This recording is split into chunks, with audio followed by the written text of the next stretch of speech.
It appears as though something has happened in the motorcade route. Something, I repeat, has happened in the motorcade route. It was over half a century ago, but for so many, it seems like only yesterday. From Dallas, Texas, the flash, apparently official, President Kennedy died at 1 p.m. Central Standard Time. And for 54 years, there have been questions about the official story. Was Lee Harvey Oswald really the killer? Did he act alone? Was it a conspiracy? Did you shoot the president? I didn't shoot anybody, no, sir. The official story just doesn't hang together. And so people are still hungry for information about this shocking event. And they realize that the story they've been given is false. But now thousands of secret files have finally been made public. Classified documents about the Kennedy assassination, hidden away for decades at the National Archives in Washington, triggering a kind of historical feeding frenzy online and on air. Today's much anticipated release of highly anticipated documents. The release of previously classified documents. Thousands of never before seen classified documents. Documents like this one from the FBI director 2 days after the assassination. We need to convince the public Oswald is the real assassin. So can those recently released records explain the inexplicable? Actually, the president's death was preventable and may have been easily prevented if somebody had just read through the files at the FBI and the CIA. Ahead, the fight over the documents that may disprove the official story of what happened on November 22nd, 1963, and why. There was this fella Oswald, and we didn't really know much about him, and he came out of nowhere and shot the president. And what these files show is that's a cover story. That was not true. Friday morning, 11:37. The president's jet lands at the Dallas airport. Love Field. It all began on the morning of November 22nd, a Friday. But the outwardly warm reception in Dallas masked the outright hatred many in Texas felt for the president. 1963 was the height of the Cold War, and that morning, full-page right-wing newspaper ads called him a traitor, with accusations of being soft on communism. Anti-Castro Cubans seethed at his reluctance to invade and liberate their homeland. But as the presidential limousine carrying the Kennedys and Texas Governor John Connally and his wife wended its way through downtown Dallas just before 12:30 p.m., the route was lined by a crowd many deep. Suddenly, there were gunshots. The president's head jerked back and to the left. Then the motorcade sped away. It's official now. The president has been assassinated. But consider this. In the months before that killing, a most unusual movie was shot in and around Washington, D.C. And I will not resign voluntarily. I'm going to fight you. And then we'll see which one of us the United States is willing to follow. 7 days in May was the story of a military coup against the American president. I'm suggesting, Mr. President, there's a military plot to take over the government. There are some who will say, it can never happen here. Incredibly, at the same time, it seems President Kennedy was openly worried about the possibility of a coup. The story made its way to Brian McKenna, then a young Montreal Star reporter, from a Canadian admiral assigned to the Pentagon. And he told me he couldn't understand how openly they talked about a coup, how openly they talked about 7 Days in May, which was a novel that was being turned into a movie. That brought a secret presidential messenger to death in a plane crash in Spain, the day a senator of the United States was held against his will. He found it shocking, actually. He found it, he said it was basically sedition they were speaking, but they were planning something. He had this sense. They were planning something definitely. What's more, when McKenna contacted the movie's director, he learned the film had been encouraged by none other than President Kennedy. And he said, Pierre Salinger, the press secretary to John Kennedy, called me one day and said, the president will give you the White House for a weekend to shoot, but he wants you to make that story, that book, into a movie. as a warning to Americans of what is possible out there. It was a shocking scenario, a government takeover, the killing of a president. But in just a few weeks, John Kennedy himself would be dead. The tragic events have been a journalistic touchstone for Brian McKenna ever since. No, nothing comes close. Nothing comes close to the Kennedy assassination, and the greatest murder mystery of the 20th century, clearly. And before long, McKenna joined the CBC, where he produced this. The fifth estate investigation of the Kennedy killing, on its 20th anniversary, drew almost 3 million viewers, the show's biggest audience ever. 20 years ago today, President John F. Kennedy was assassinated in Dallas. The president's brother, Robert Kennedy, then Attorney General, was haunted by the possibility of a conspiracy. And it started with this man. In the fall of 1963, Lee Harvey Oswald was on the move, based in Dallas, but seen distributing pro-communist pamphlets in New Orleans, and traveling to Mexico City, where he sought visas from the Soviet embassy and Cuban consulate. However, the new documents reveal that if Oswald thought he was under the radar, he certainly was not. Oswald kind of came to the attention of the CIA in 1963 in two places.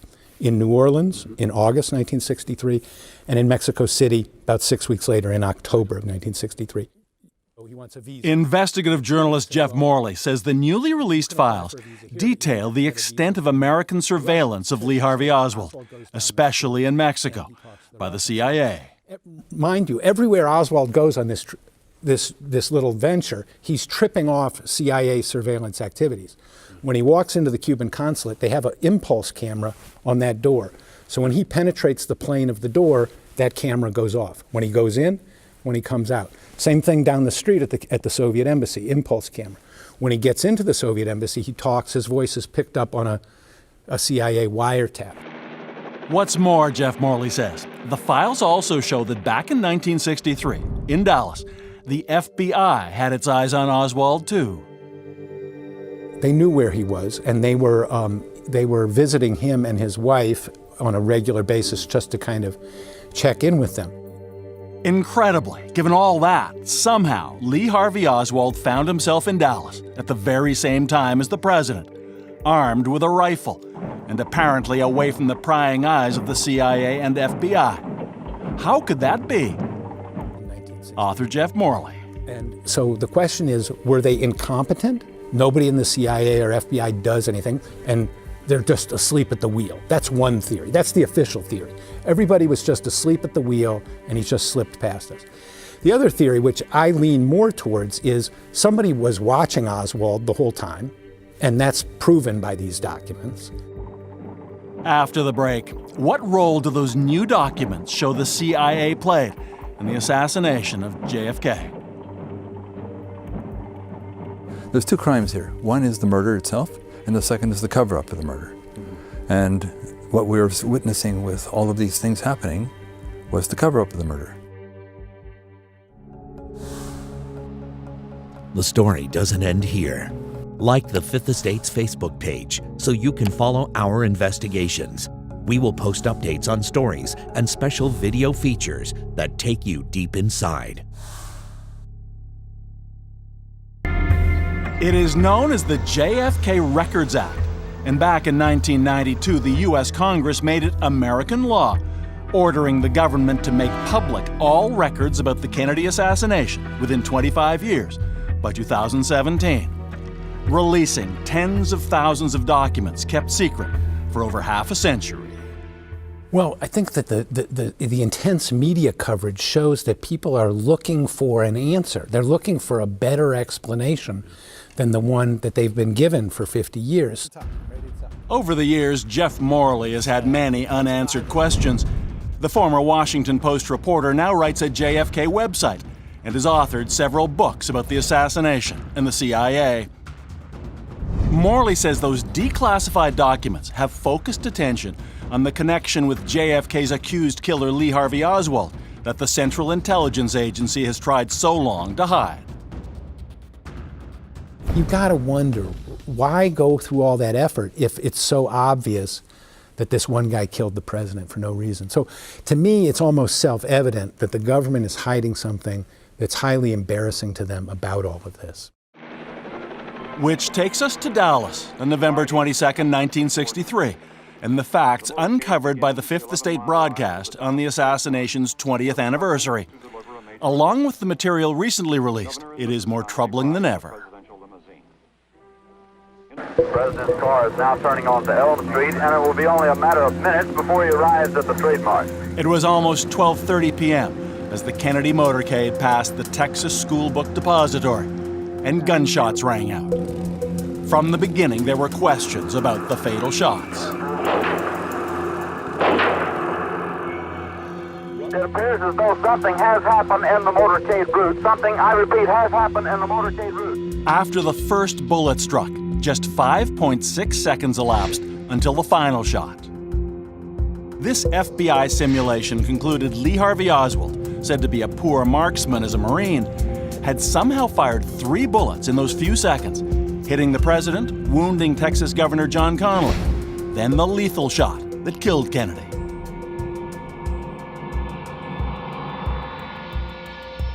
Ever since, it's been the official U.S. government story. There was only one shooter, the lone gunman, Lee Harvey Oswald. Another question was about Oswald's weapon, supposedly this $21 bolt-action rifle. But even an expert marksman couldn't fire 3 shots in 5.6 seconds with it.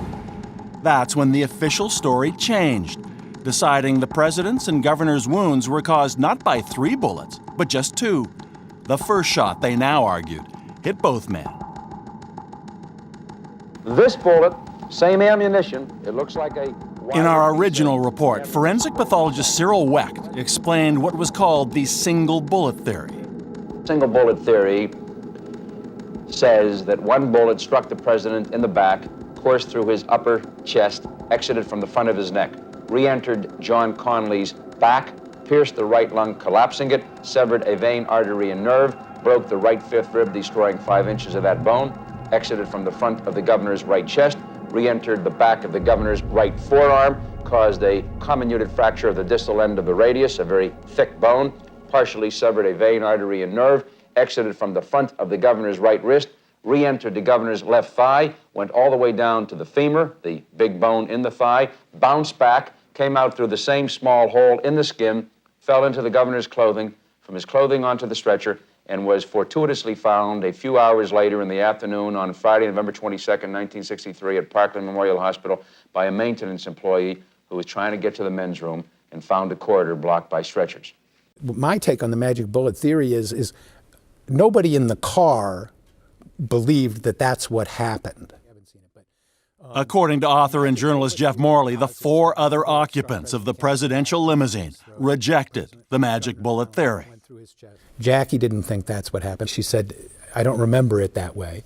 Governor Connally said it did not happen, flatly, that the first bullet hit President Kennedy and the second bullet hit him. Governor Connally's wife, who was sitting in the jump seat with Governor Connally, Nellie Connally, said the same thing. The Connollys were both hunters, experienced with guns. And Roy Kellerman, the Secret Serviceman sitting in the front seat, said we were hit with a flurry of shots, including one from the front.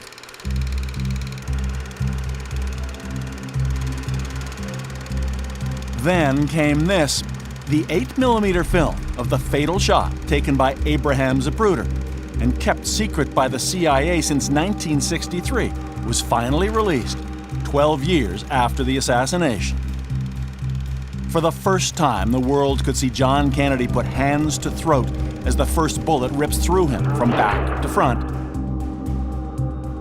But watch as another bullet strikes. The president's head snaps backwards, convincing many of a second gunman in front of the car. In other words, a conspiracy.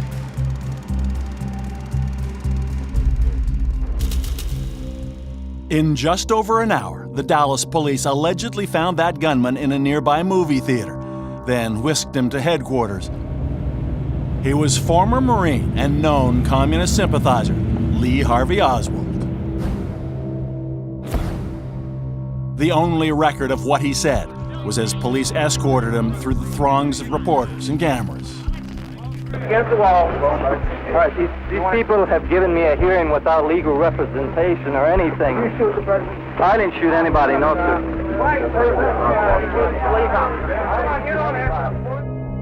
And another question. On his arrest in Dallas, what did the U.S. government know about Lee Harvey Oswald? Now recall, the story was there was this fella Oswald, and we didn't really know much about him, and he came out of nowhere and shot the president. And what these files show is that's a cover story. That was not true. High-level CIA officials were paying attention to Oswald from November 1959 to November 1963. And the newly released records support that. Files that fly in the face of the official story. What this release tells me more is CIA's capabilities to monitor and manipulate Oswald. And the documents show what he did and with whom. For example, this CIA cable dated October 8, 1963, about Oswald's visit to Mexico City and his meeting at the Soviet embassy with Valery Kostakov, head of the KGB's Department 13, its assassinations branch. That cable went all the way to the top of the CIA, the head of U.S. counterintelligence, legendary American spy, James Angleton. The CIA cover story is, our interest in Oswald was merely routine. Well, it wasn't routine. It was intensive, and it was at a very high level. And there is another recently declassified document that raises questions. 2 days after Oswald was arrested, FBI Director J. Edgar Hoover sent a memo marked secret in which he reveals the FBI had got a warning that Oswald would be killed, which he says was passed on to the Dallas police, to ask that Oswald be given sufficient protection, he wrote. If so, it didn't work. A few hours later, Lee Harvey Oswald was brought down by elevator to the basement of police headquarters.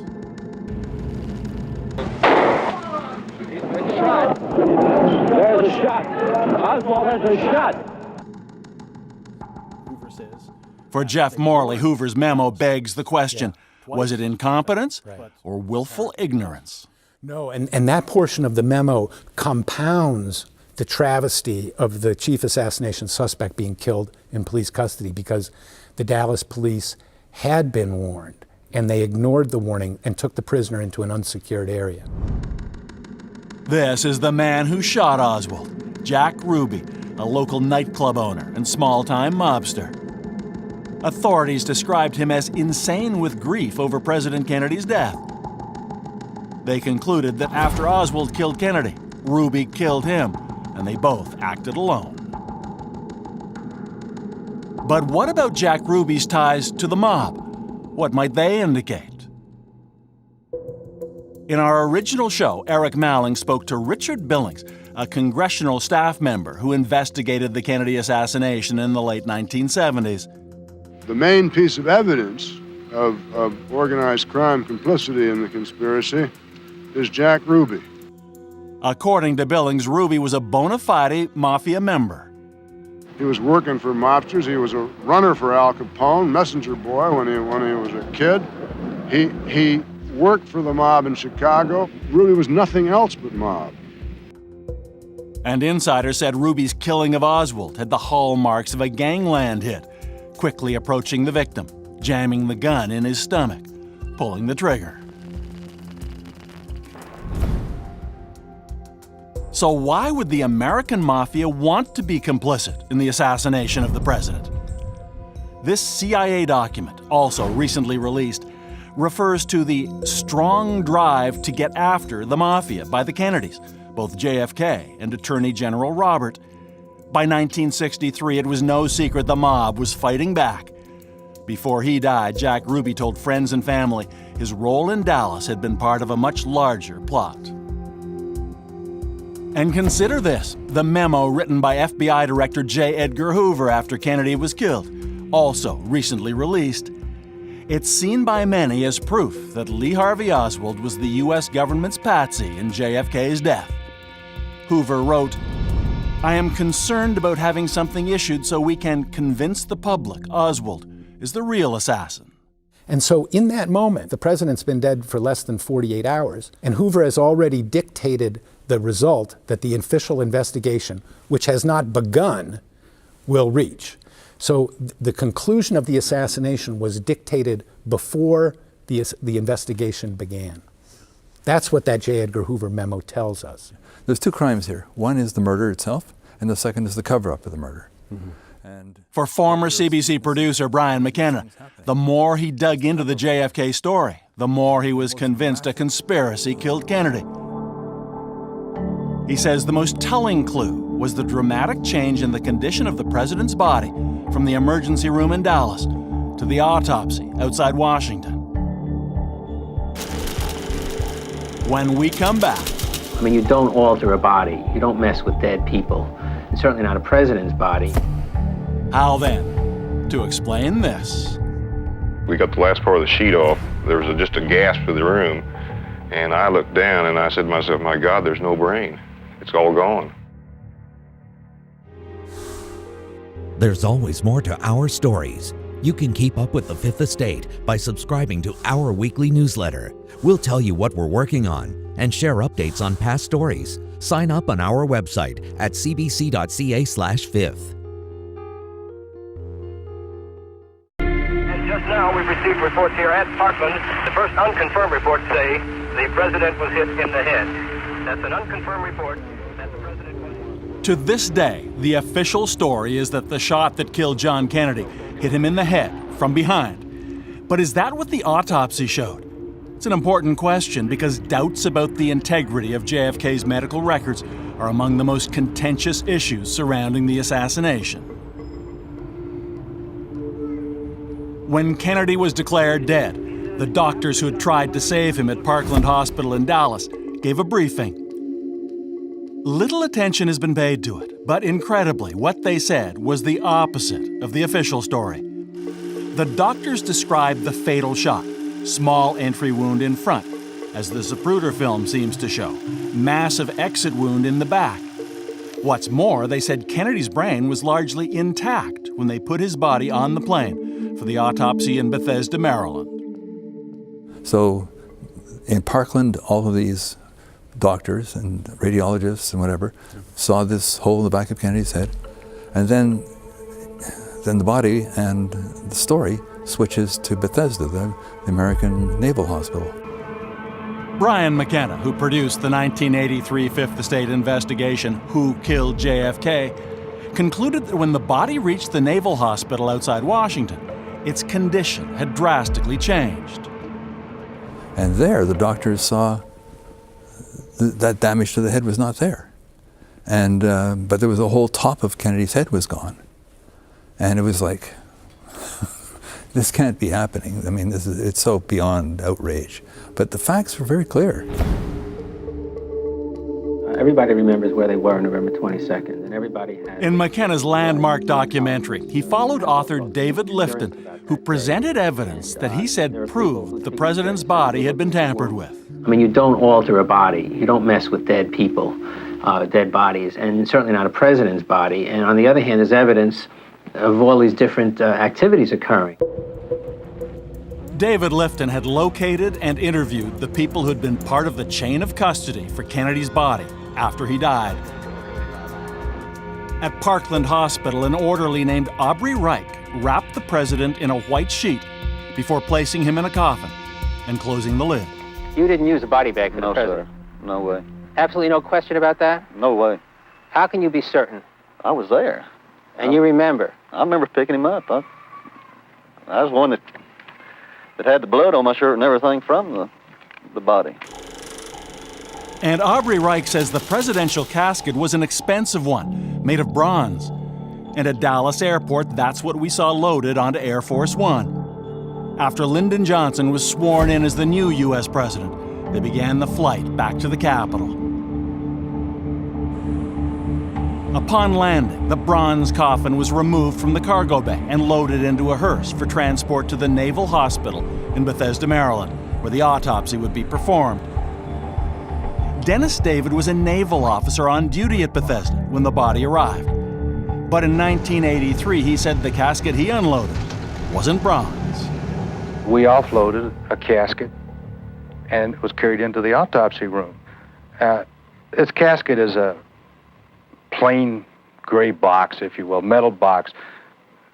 Anybody who's ever been in Vietnam would know what I'm talking about. We shipped hundreds of bodies out of there in the same type of casket. It's just a plain shipping casket. It was a very plain casket. And when It was medical technician Paul O'Connor who opened the casket in the autopsy room. There was nothing fancy about it as far as being bronze. It wasn't bronze. At the end of this hall at the Bethesda Naval Hospital, the autopsy began. If the president's body had left Dallas wrapped in a white sheet, that's not what Paul O'Connor found, as he told the Fifth Estate. You opened the whole casket up, and there was a gray body bag, zipped shut. We unzipped the body bag, and the president's body was lifted out of the body bag. It's completely naked except for a sheet wrapped around his head, a bloody sheet. But there was more. Remember, the doctors in Dallas reported the president's brain was mostly intact when it left there. But that's not what they discovered in Bethesda. We got the last part of the sheet off. There was just a gasp in the room, and I looked down and I said to myself, my God, there's no brain. It's all gone. In this photo, the man in the white medical gown was X-ray technician Gerald Custer, who says when he X-rayed John Kennedy's skull, there essentially was no brain remaining. I could fit both of my hands right inside the skull cavity. And like I had mentioned, that I brought my hands back and there were still little pieces of brain cells that I had to take off my hands, and there was still blood on it. But for some reason, the final autopsy report stated the brain they'd examined was almost complete. I don't know where they got it from. It surely wasn't the president's. As outlandish as it may sound, David Lifton believes the evidence suggests that between his death in Dallas and arrival in Bethesda, John Kennedy's body was secretly removed from the bronze coffin, his wounds surgically altered.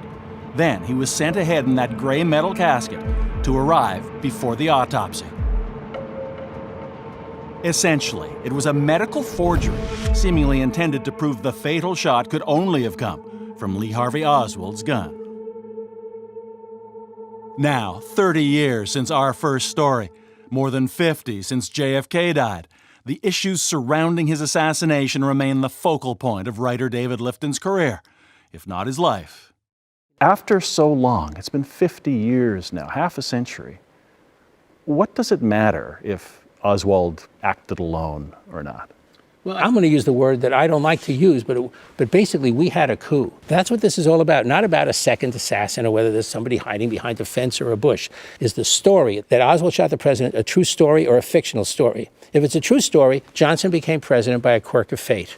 If it's a fictional story, he became president by design.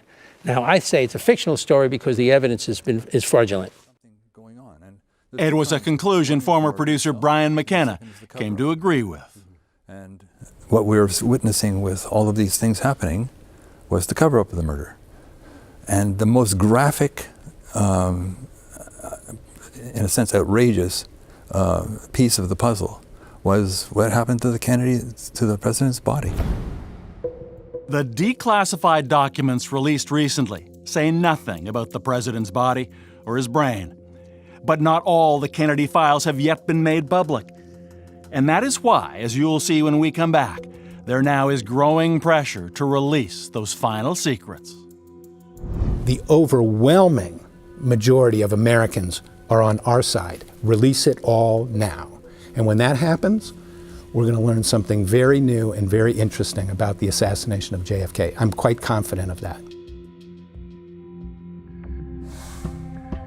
There's always more to our stories.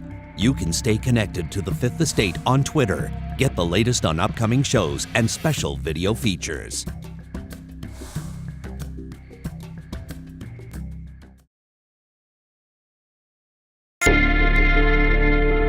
He is unquestionably an American icon, the most glamorous president ever, with a White House called Camelot for a reason.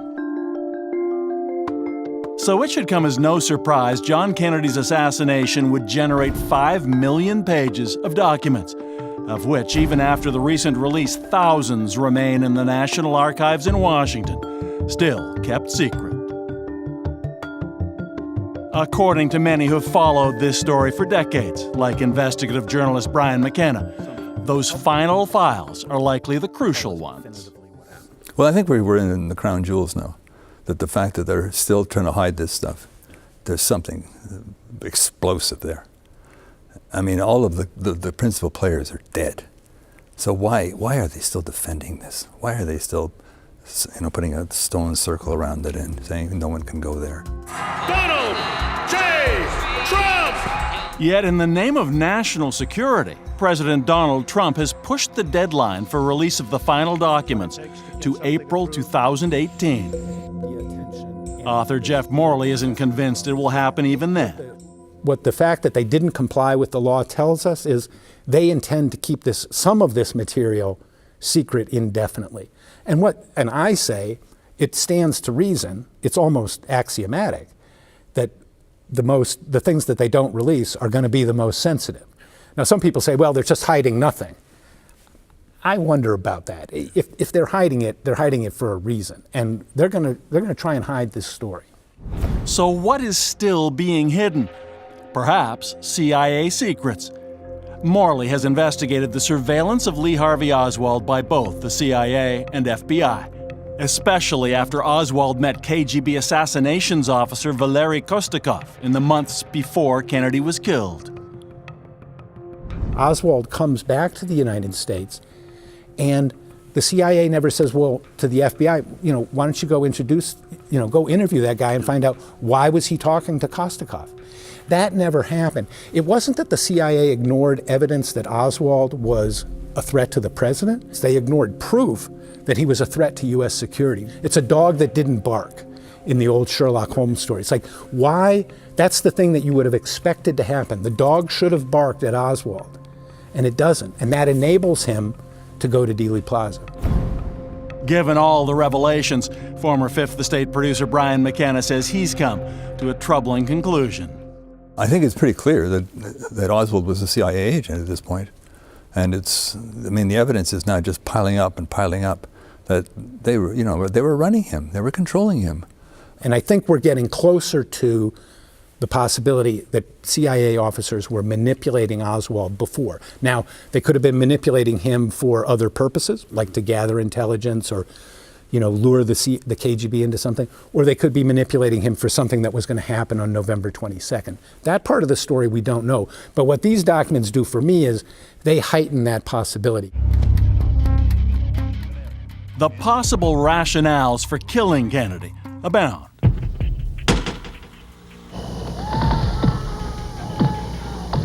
Reports he intended to withdraw U.S. troops from Vietnam. A change of heart about deposing Fidel Castro. His initiatives to end the Cold War with the Soviets.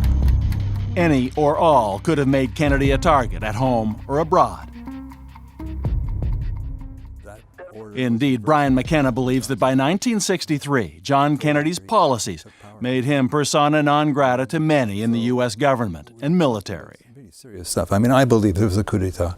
That's what happened on November 22nd, 1963. There was this violent change in power in the United States, and it's never been the same since. Years later, in Havana with former Canadian Prime Minister Pierre Trudeau, McKenna met and spoke with Fidel Castro. Castro and Kennedy certainly had differences, but they both clashed with the CIA. It made for an interesting chat with the Cuban leader.